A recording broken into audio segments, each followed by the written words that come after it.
ইসলামের আদর্শবান যদি মহিলা আপনার জীবনে যদি আপনি বিবাহ করতে পারেন, ধন সম্পদ আপনি চাইছেন না বলে মেয়েটার কিছু শিক্ষার যোগ্যতা থাকা দরকার, মেয়েটা ইসলামের গণ্ডির ভিতর থাকা দরকার, মেয়েটার আদব কায়দা ভালো হইতে এইভাবে যদি বন্দা খুলুসিয়ত নিয়ে আল্লাহর ওয়াস্তে যদি সে বন্দা বিবাহ যদি করে, অবশ্যই তার দৈনন্দিন জীবনটা অবশ্যই ভালো হইবার। ধন সম্পদের লোভে যদি মেয়ে বিবাহ করা যায় আর আপনার শিক্ষার যোগ্যতা কম, আপনার ফাইন্যান্সি কম, টাকা পয়সা কম, আপনি যদি ধনী ফ্যামিলির যান গিয়া মেয়ের শিক্ষার যোগ্যতা যদি বেশি বাড়ি যায়, এই মেয়ে নিয়ে বিবাহ করতে চলিয়া যাইতে বড় কষ্ট হইব।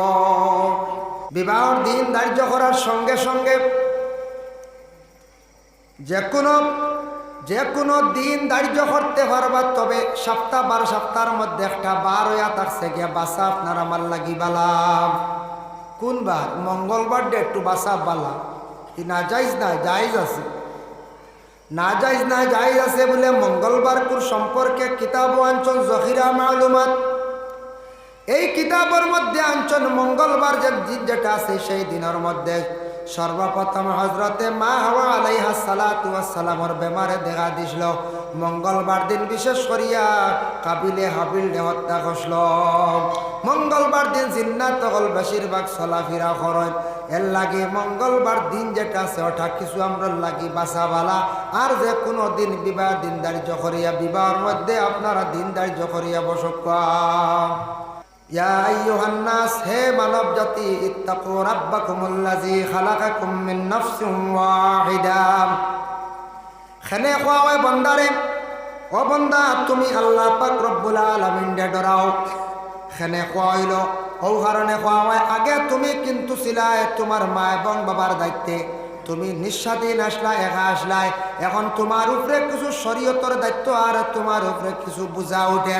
এর কারণে বন্দারে তুমি আল্লাহরে ভয় করো, তুমি এখন খুব বেশি ডরাও।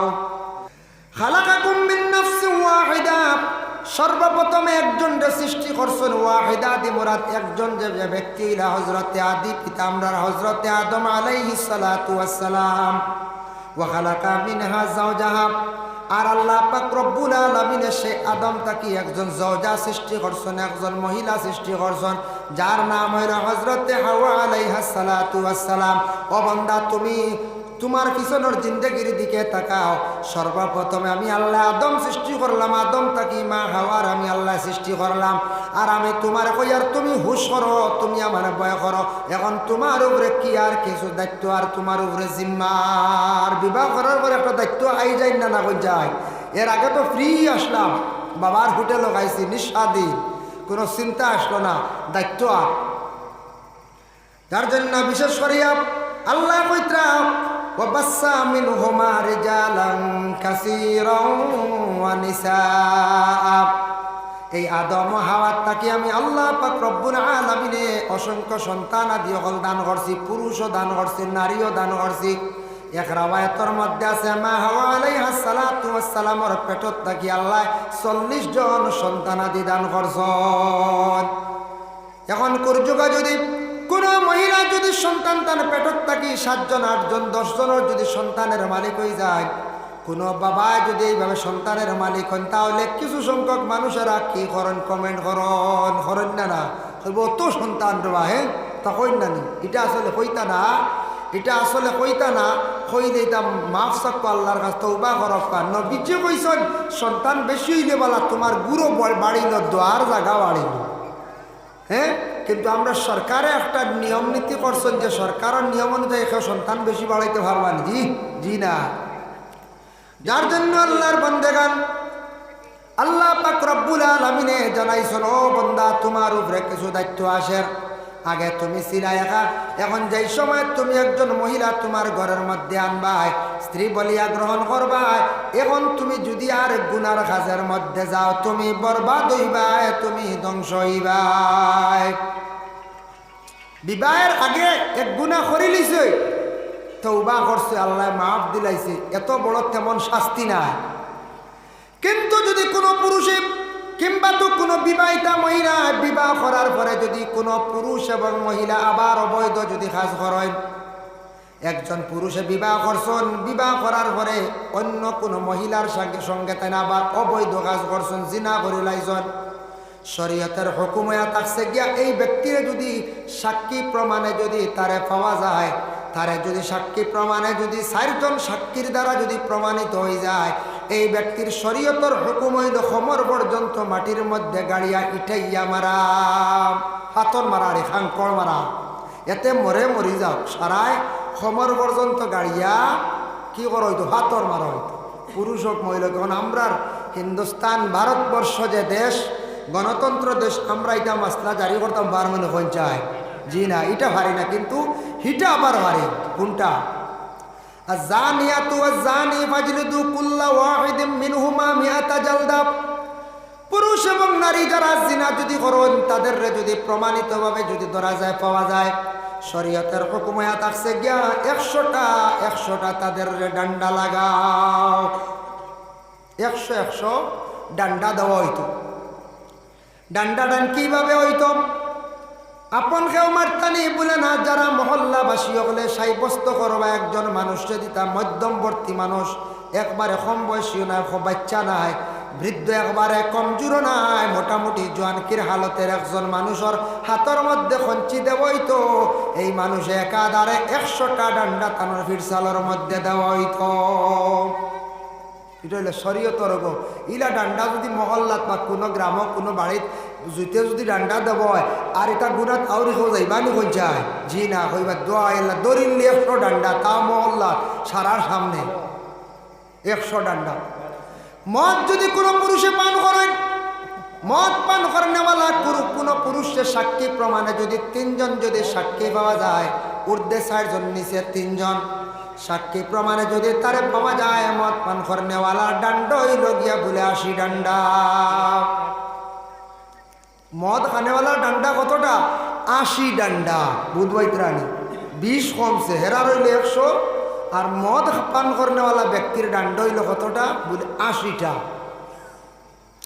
এখন দেখো কোনো শ্বশুরে যদি গরজ মানে ছেলের বউ পুত্রবধূর লাগি গুনার কাজ করিলাইত্রা করলে এক ফতুয়ায় আর করেন না, যদি খালি যদি কোনো বন্দা যদি গুনার কাজর লাগি পদক্ষেপ নেন, তাহলে তার লাগে কোনো শাস্তি আছে না? আমি পরে আলোচনা তাবারানিয়ার পরে আল্লাহর বন্দেগান বিশেষ করিয়া জানাবে মুহাম্মদুর রাসূলুল্লাহ সাল্লাল্লাহু আলাইহি ওয়াসাল্লামের মায়ের উম্মত হল, আল্লাহ জানাইছেন বান্দা তুমি ভয় করো, চিন্তা করো, কারণ আগে তোমার তেমন দায়িত্ব আসলো না, এখন তুমি বিবাহ করে লইলাই, তোমার উপরে কিছু দায়িত্ব আসি, আর এখন যদি গুনার কাজের দিকে যাও তাহলে তোমার লাগে কঠিন শাস্তি আছে। বলে এইটা হইল গিয়া ডান্ডা দেওয়া হইল দুনিয়ার জমিন, মাফ হয়ে গেছে গিয়া, পরে তওবা করাইলা, ঠিক আছে। যদি দুনিয়ার কোনো মানুষে যদি দেখে না, দুনিয়ার কোনো মানুষও দেখছে না, আল্লাহ কইরা আমি দেখছি, তুমি জানছেন অন্ধকার রাত্রিতে গুনাহ কষলায়, পরে বন্দা বান্দি তোমরা মিলিত অবস্থায় এই ধরনের গুনার মধ্যে তোমরা লিপ্ত ছিলাই, এই গুনাহ ইকান কষলায় বলিয়া জমিনও কেউ দেখছে না, কিয়ামতের দিন আমি আল্লাহ বাসাইয়া দিলাইম বলে খিলাম। বলে আল্লাহ পাক রব্বুল আলামিন ময়দানে মাহশরের মধ্যে এক শ্রেণীর মানুষ পুরুষ এবং নারীরা প্রত্যেকের লজ্জাস্থানটি আল্লাহ লম্বা বানাইয়া রাখবাম, লম্বা লজ্জাস্থান থাকব। মানুষেরা দেখি হাসরের ময়দানে কইব রে আল্লাহ বুঝলাম না, এরা জমিন তৈলা আসলা না, এরা কোন গরো মানুষ খানো খেনে এরা এই অবস্থা রে আল্লাহ। হাসরের ময়দানে কোনো কাপড় পাইতা নাই, হাসরের ময়দানে লুকাইবার জায়গাও বাবা পাইতা নাই, ওদের লম্বা লজ্জাস্থান লইয়া হাসরের ময়দানও খালি লুকাইবার চেষ্টা করবা, বড় শরম লাগবো। মানছ কইবা তোমার তানোর একই অবস্থা, তখন ফরিস্ত গেলে কইবা আল্লাহ কইসন এরা দুনিয়ার জমিন লুকাইয়া গুনার ঘাস খসলে আজকে তারার গুনাটারে আল্লাহ দুনিয়ার জমিনত বাসাইছেন না, হাসরের ময়দান বাসাইছেন, এরা গুনাহকারী অকলর হাসরের ময়দান তারার লজ্জাস্থান দে আল্লাহ লম্বা করবা। এখন বিবাহিত যারা এরা শাস্তি আসেনি বলে আমার নবীর মেরাজের রাত্রিতে রাসূলুল্লাহরে দেখানি হয়েছে, যারা বিবাহিত পুরুষ এবং নারীরা, যে মহিলা থাকা স্বামী থাকা সত্ত্বেও অন্য পুরুষের সঙ্গে যদি অবৈধ গুনার কাজ করিলেন, অবৈধ হবে গুনার কাজ করছো, কোন বিবাহিতা মহিলায় কোন বিবাহিতা পুরুষে যদি গুনার কাজ করেন, এর কিয়ামতের দিন কি ধরনের শাস্তি হইব বাবা দেখুন। হাসরের ময়দান আল্লাহর রাসূলে দেখছেন তানরে মেরাজের রাত্রিতে তানরে দেখানি হয়েছে, আল্লাহর রসুলে দেখেন এক গুঁড়ো মানুষের সামনে বালা বালা ফলমূল গুলা রাখা আর খারাপ ফসা মাংস গুলা রাখা। এরা বালা ফলমূল গুলা খাইতে পারে না, কিন্তু তারা খালি ফসা মাংস খাওয়া নিয়র, দুর্গন্ধময় মাংস খাওয়া নিয়র। ওই সময় জিব্রাইল রে আল্লাহর রসুলে প্রশ্ন করেন, জিব্রাইল তার কারণ কি বুঝলাম না, এরার সামনে ভালো ভালো ফলমূল গুলা রাখা তারা খাইতো, তারা ফলমূল গুলা খায় না, তারা কোন কারণে ফসা মাংস খার? ওই সময় জিব্রাইলে উত্তর দেন, ইয়া রাসূলুল্লাহ, ইয়া হাবিবাল্লাহ, এই বুড়ো মানুষের এই ধরনের শাস্তি হইব যারা বিবাহিতা পুরুষ জাত, বিবাহিতা মহিলা হল দুনিয়ার জমিনের মধ্যে তারা নিয়ামত পাওয়ার পরে তারা এই ধরনের গুনার মধ্যে তারা লিপ্ত হইব। আল্লাহ তাদের সামনে নিয়ামত রাখিয়া ফসা মাংস খাওয়াইতে, কারণ একজন মহিলা স্বামী থাকা সত্য নিয়ামত পাইয়া অন্য পর পুরুষের লাগে গুনাহ খসলা। একজন পুরুষে দান করো, স্ত্রী আসন নিয়ামত পাওয়া সত্ত্বেও অন্য মহিলার সঙ্গে গুনার কাজ খসলা। আল্লাহ হাসরের ময়দানও বালা নিয়ামত সামনে রাখিয়া ফসা মাংস খাবাইবা, এরা বড় ধরনের চিৎকার দিবা। এর জন্য বিশেষ করিয়া রাসূলুল্লাহ সাল্লাল্লাহু আলাইহি ওয়াসাল্লামের কাছে নবীজির জামানায় একদিন এক মহিলা গেছেন আল্লাহর রসুলের সামনে, গিয়া কইলে, ইয়া রাসূলুল্লাহ, ইয়া হাবিবাল্লাহ, আমি তো এই গুনায় কবিরা করে লাইছি, মানে যেটা জিনা করে লাইছি। নবীজি মহিলা দেখে মুখ ঘুরাই দিছে, মুখ ঘুরাই নিলা মহিলার দিকে। মহিলা আবার ডাইন পাশে যায়, ইয়া রাসূলুল্লাহ, আমি জীবনে একটা ভুল করে লাইছি, আমি গুনাহ করে লাইছি, আমার গুনাহটা কিভাবে মাফ করাইতেন? নবীজি বাম সাইডে দিয়ে আবার মুখ ঘুরায়, আবার বাম সাইডে মহিলা যায়, ক্রন্দন শুরু করে, ইয়া রাসূলুল্লাহ, আমার গুনাহটারে আমি কিভাবে মাফ করাইতাম? আমার জিন্দেগিতে ভুল করে লাইছি, আমি জিনা করে লাইছি। নবীজি এইভাবে আবার ডাইন দিকে মুখ ঘুরায়। বারবার নবীজি তো মানে তার লজ্জা লাগছে, মুখ ঘুরাইছুন, গিনা করছুন। এই ধরনের গুনাহকারী যারা, বিশেষ করিয়া আল্লাহ পাক রব্বুল আলামিনে আমরা হেফাজতে রাখতা, ও আল্লাহ কইতরা হুশ করো, ডরাও, তোমার উপরে এখন বুঝার, এখন যদি তুমি আউরি চলো আগের মতো, তাহলে তোমার ছাড়া হইতো না। দেখো, বিশেষ করিয়া বিবাহ করার পরে গরস্ত্রীর ভরণ পোষণ করিয়া যাওয়া স্বামীর উপরে দায়িত্ব। গরস্ত্রীর সঙ্গে যদি তার ব্যবহার ভালো হয় না, গরস্ত্রীর যদি ভরণ পোষণ তান যদি করিয়া যায় না, তাহলে স্বামী কিন্তু জিম্মাদার, স্বামী গিয়া গুনাহগার। কিয়ামতের দিন ওই ধরনের গার্জিয়ান যারা আল্লাহর দরবারে গিয়া জবাব দিতে লাগব।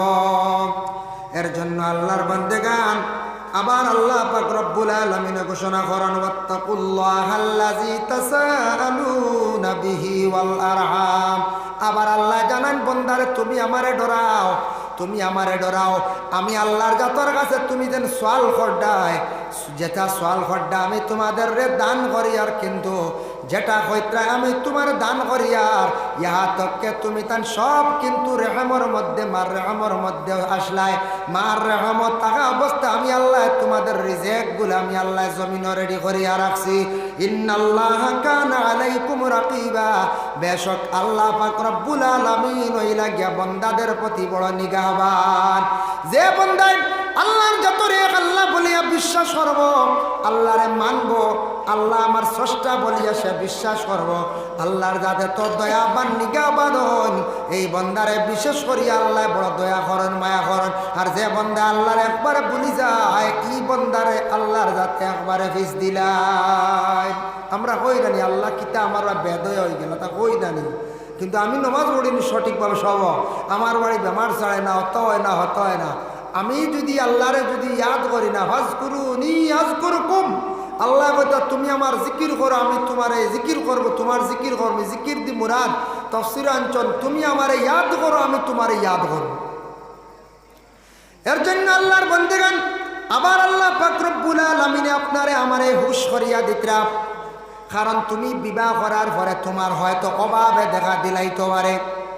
বিবাহ করছো, বিবাহ করার পরে তোমার আপন ভাইয়ে বিবাহ করছেন, ভাই হঠাৎ মারা গেছেন, মারা যাওয়ার পরে বাতিজা যে গোলায় গোলায় এতিম হয়ে গেছেন গিয়া, ইলা ওই নানি, তখন কোনো কোনো জায়গায় বাইয়ে চাইব বাতিজাই তোর হক কাই দিত, ইলা আছে নানি এতিমর হক।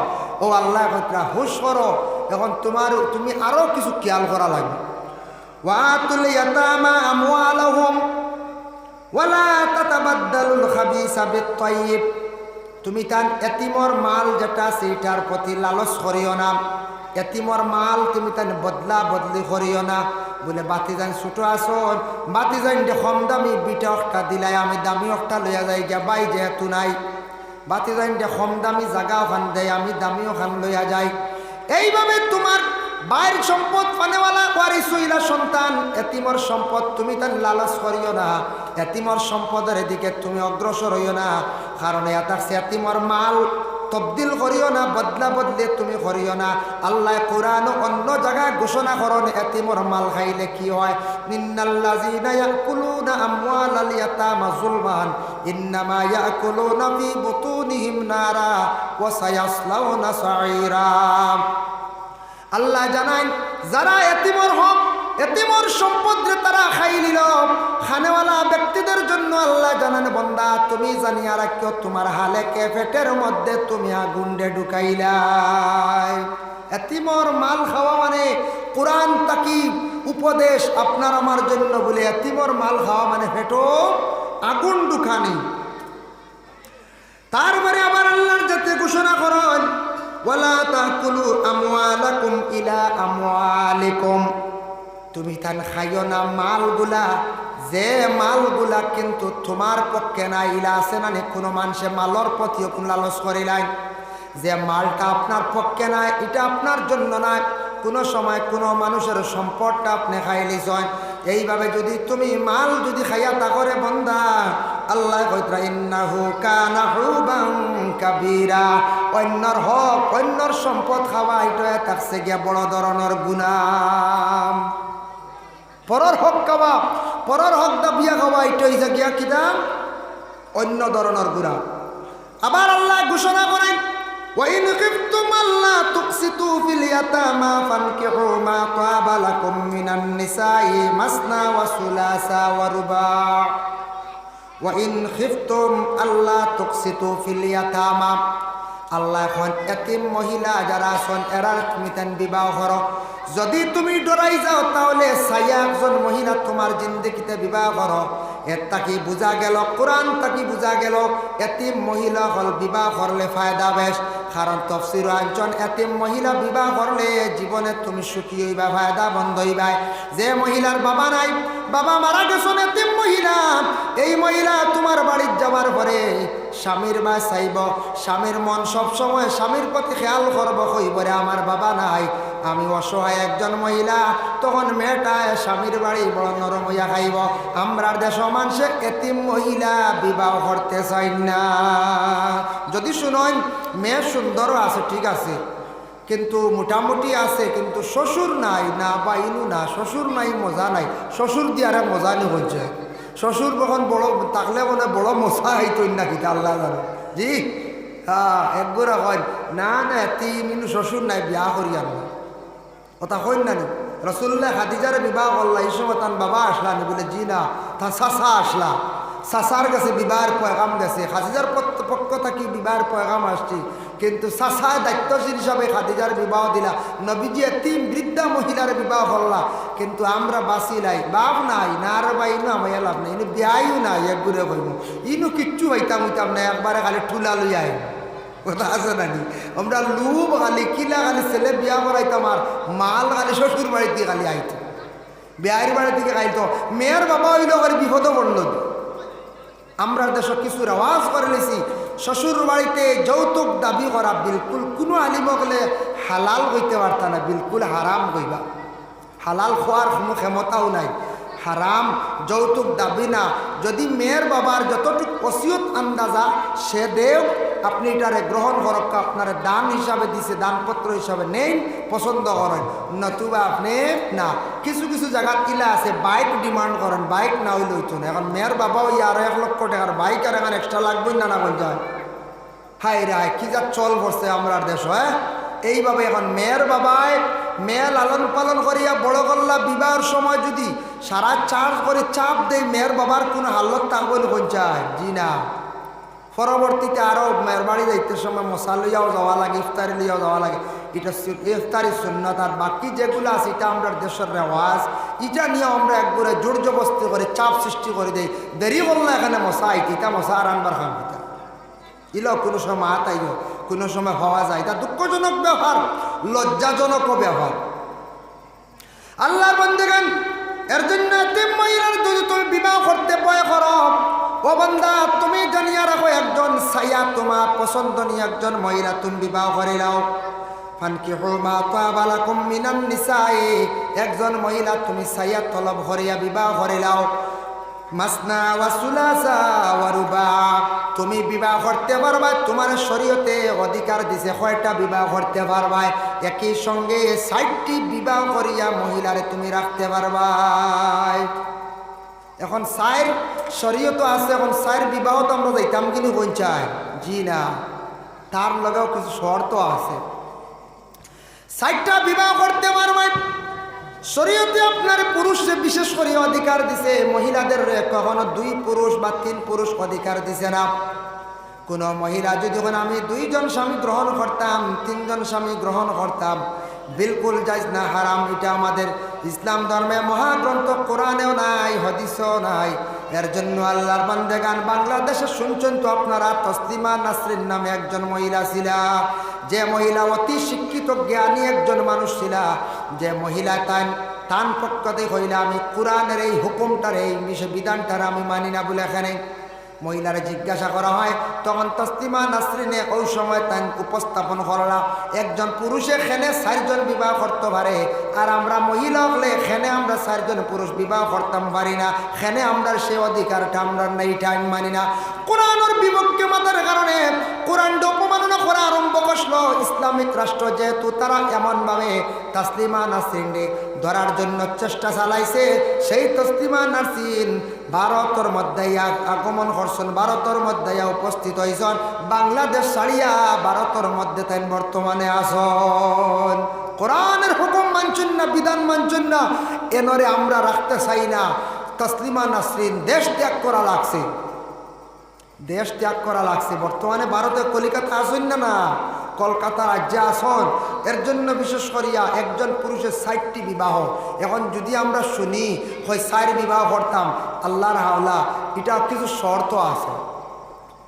প্রথম বিবাহ করছেন, প্রথম বিবাহ করার পরে যদি আপনার স্ত্রী যদি অধিক বেমার হয়ে গেছে গিয়া, অ্যাক্সিডেন্ট হয়ে গেছে গিয়া, কিংবা তো আপনার যা ঝামেলা বেশি আছে, বাইরে আপনার বিজনেস আছে, বাইরে আপনি থাকতে হয়, বাড়িতেও থাকতে হয়, প্রয়োজন যদি বেশি মনে করেন, কাপড় দোয়ার থাকিলে, আপনার মেহমানদারির থাকিলিয়া, আপনার জরুরত খেদমত থাকিলিয়া, একজন পরিবারে আমার বাড়ির খাস কাম মেনটেন্স করতে পারবে না, বাইরা মানুষ বেশি আমার বাড়িতে আসুন, চা নাস্তা ব্যবস্থা তেমন করতে পারেন না, প্রয়োজন হয়েছে আপনি আলাদা বেলাখানা বানায়, আলাদা ঘর বানায়, আলাদা বাথরুম, সব কিছু আলাদা বানাইয়া আরেকজন মহিলা আপনি বিবাহ করতে পারবা।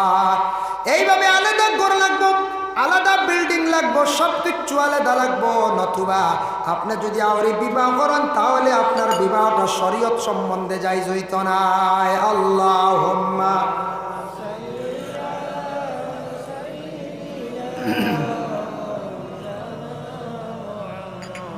ওয়া আলা আলি সাইয়্যিদিনা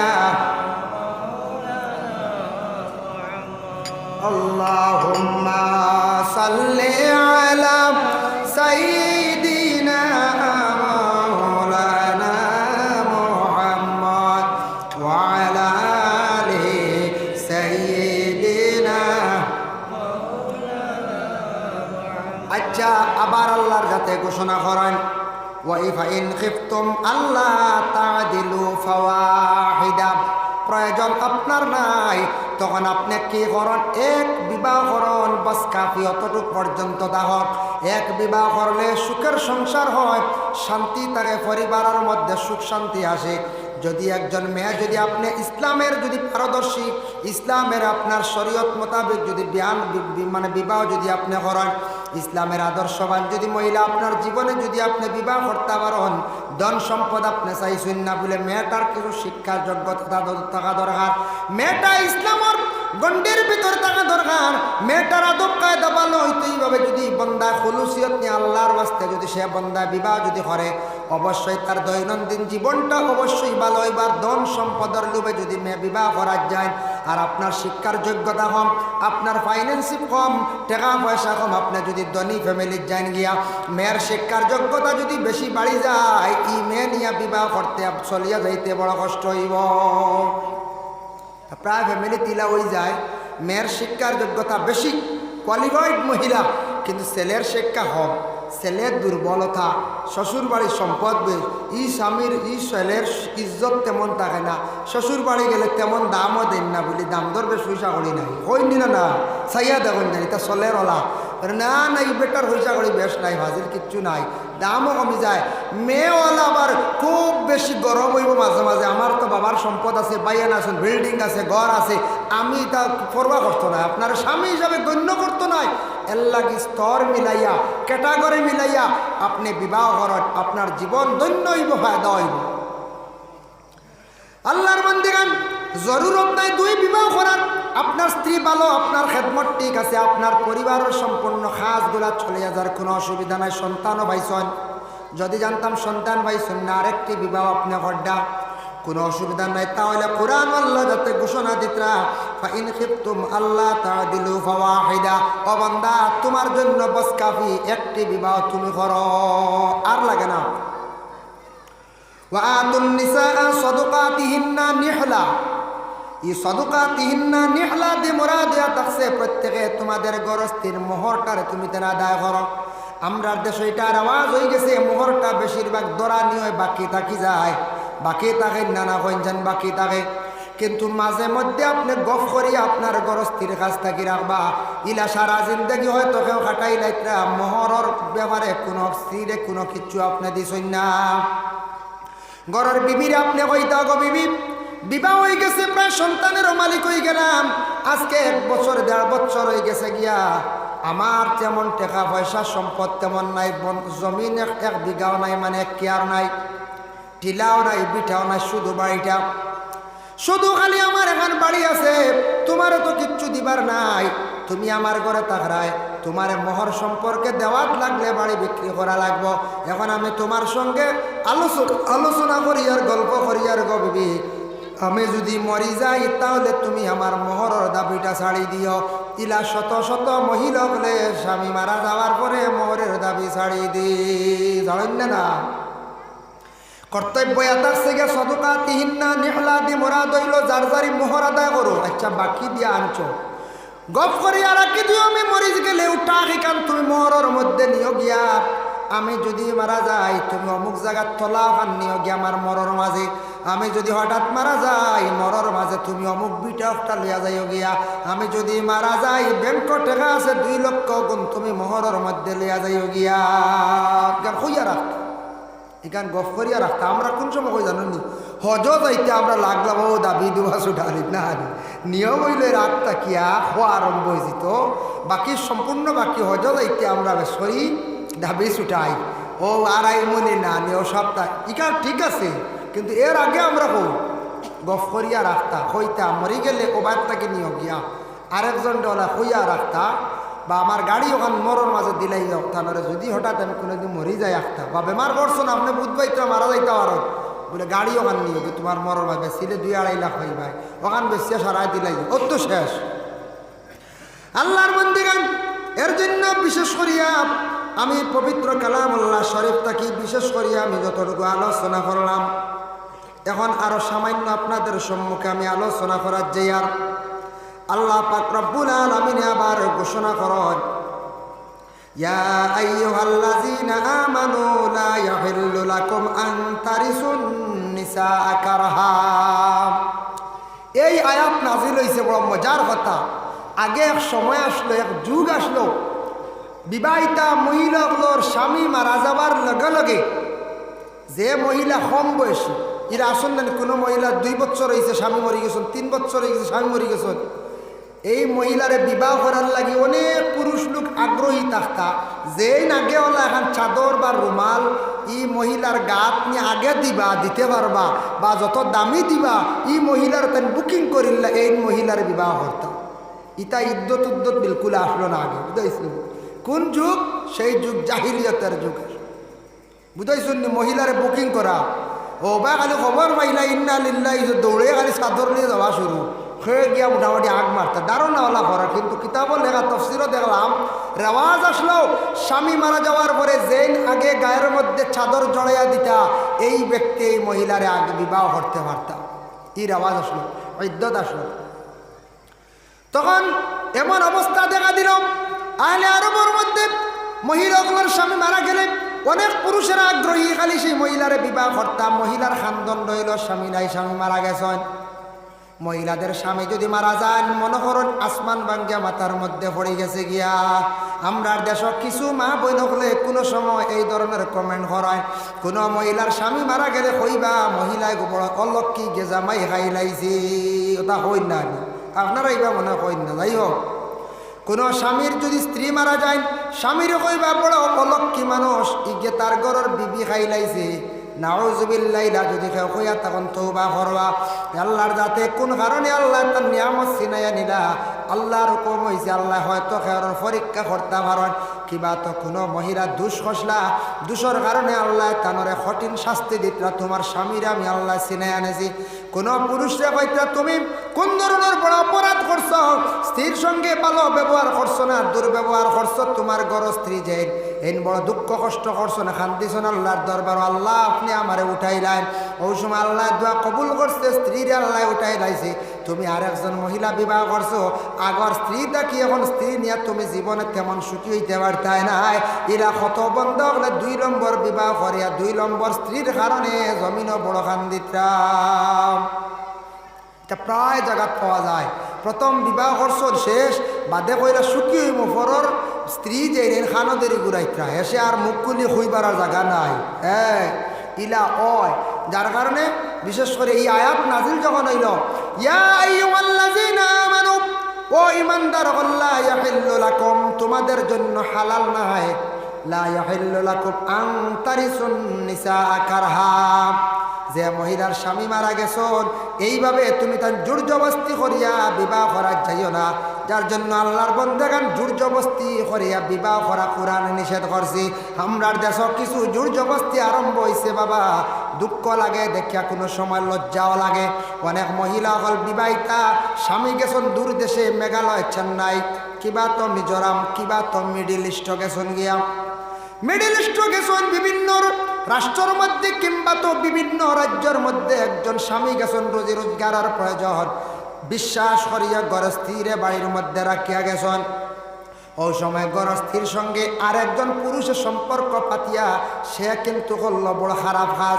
এই বিবাহিতা মহিলা কোনো সময় 1 সন্তানের মা, 2 সন্তানের মা, দেখবা স্বামী তৈয়া সন্তান ফালাইয়া আর এক পুরুষের লাগি গেছেন গিয়া।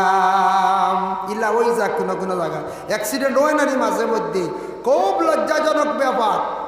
এই যে মহিলা বড় নিমক খারাপ মহিলা, বড় নির্লজ্জা মহিলা, যে মহিলা আপন পেটের সন্তান ডাকিয়া যে স্বামীর নিয়া দৈনন্দিন জীবন 3 বছর বা 5 বছর কাটাইলা, ও স্বামীরে তুইয়া সেই মহিলা কিভাবে যেন বাড়ি ছাড়িয়া ছাড়িয়া আরেক পুরুষের লাগি গেল গিয়া, বড় নিমক হারামি করলো, বড় খারাপ কাজ করলো, স্বামীরে শর্মিন্দা করলো, মা বাবারে শর্মিন্দা করলো, গোটা গোষ্ঠীর ফ্যামিলির শর্মিন্দা করলো। এই ধরনের কোনো মহিলা যদি বুড়া কাজ করিয়া থাকে, বিশেষ করে এই ধরনের মহিলাদের কোনো দিন আর নিকটে স্থান দিতা না। যদি যদি বয়কট করিয়া রাখুন, ইকটা দেখা দেখি আর একদিন আরো কোনো মহিলা হলে এই ধরনের বুড়া কাজ করত নাই। স্বামী বিশ্বাস করিয়া টাকা পয়সা ফাটাইত্রা বিদেশ থাকিয়া আপনি সন্তান পালিতা, লালন পালন করতা, পরিবার মেনটেনেন্স করিয়া যাইতা, ইলা কোনো জায়গাত ওই যায় অনেক মহিলা হলে সন্তান ফালাইয়া স্বামী তুইয়া অন্য পুরুষের লাগি যান, কত বড় একটা লজ্জাজনক নিন্দনীয় কাজ না হয়ে যায়, কত বুড়া কাজ এটা। আর যে পুরুষে নিয়ে যায় তাই না তেমন সুখী হইতে নাই জানিয়া রাখবা। একজন পুরুষে যদি তালাক দে না, তার ভিতরে মনে যদি আবেগ থাকে, দুঃখ থাকে, আপনি কিভাবে বাবা বিবাহ করবা, সে কিন্তু তো তালাক দিছে না। এটা ফতোয়া দৌড়াইয়া দেখবা, ফতোয়া জানবা, স্বামী যদি তালাক দেয় না তাহলে কি এবার বিবাহ করবা। মহিলা কইবা আমার এখতিয়ার, বলে এখতিয়ার তো যে সাবাকের এখতিয়ার নাই, আপনার জন্য এখতিয়ার আছে।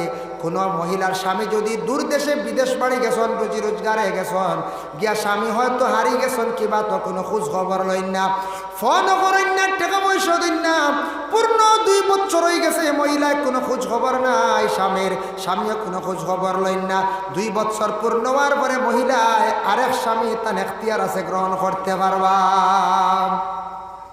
এখন কইবাতে তো সৌদির যারা 3 বছর 4 বছর, আমরার ঘর স্ত্রী হলে আরেক স্বামী গ্রহণ করে ইলা না, এরও তো কথাবার্তা আছে না, সম্পর্ক আছে, কথাবার্তা আছে, দেখা সাক্ষাৎ আছে, এনো অসুবিধা না। কিন্তু যে পুরুষে 2 বছর হয়ে গেছে পূর্ণ কোনো সম্পর্ক নাই, যোগাযোগ নাই, কোনো বরণ পোষণের কোনো ব্যবস্থা নাই, হয়তো এখতিয়ার আছে মহিলায় কি করতে পারে, বিবাহ করতে পারে।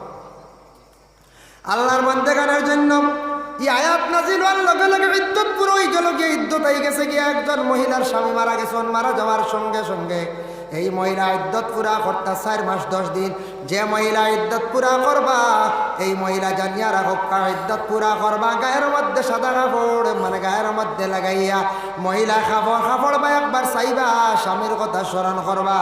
যে মহিলা স্বামী মারা যাওয়ার পরে স্বামীর কথা স্মরণ করবা, ইয়াদ করবা, আল্লাহর বান্দে মাগফিরতর দোয়া করবা, খান্দিবা আল্লাহর বান্দি।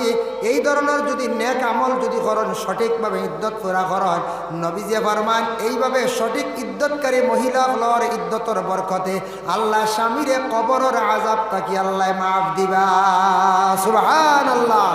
আর যে মহিলা জিন্দেগির মধ্যে স্বামীর সঙ্গে তার জীবনে ভালো ব্যবহার রাখছেন, স্বামীর সঙ্গে সুন্দর সুন্দর ব্যবহার করছেন, স্বামীর জীবনে খুব বেশি আদর করছেন, স্বামীর সেবা যত্ন করছেন, স্বামীর সঙ্গে ভালো ব্যবহার রাখছেন, এই স্বামীয়ে কিন্তু গরস্তি মারা যাবার পরে মায়ার নজরে যদি খান্দন চকুর বাণী ছাড়ন, হয়তো চকুর বাণী যদি পড়ে যায়, স্বামীয়ে যদি মায়ার নজরে চকুর বাণী ফালায়, এই চকুর বাণী পড়ার বদৌলতে এই মহিলার দুজকের আগুন দে আল্লাহ কি করেন, রেহাই দিলেন, দুজকের আগুন দে আল্লাহ মাফ দিলেন, হক্কা সুবহানাল্লাহ। 1 ফুটা 2 ফুটা চকুর হানি পড়ার কারণে আল্লাহ দুজকের আগুন ঠান্ডা করিলেন।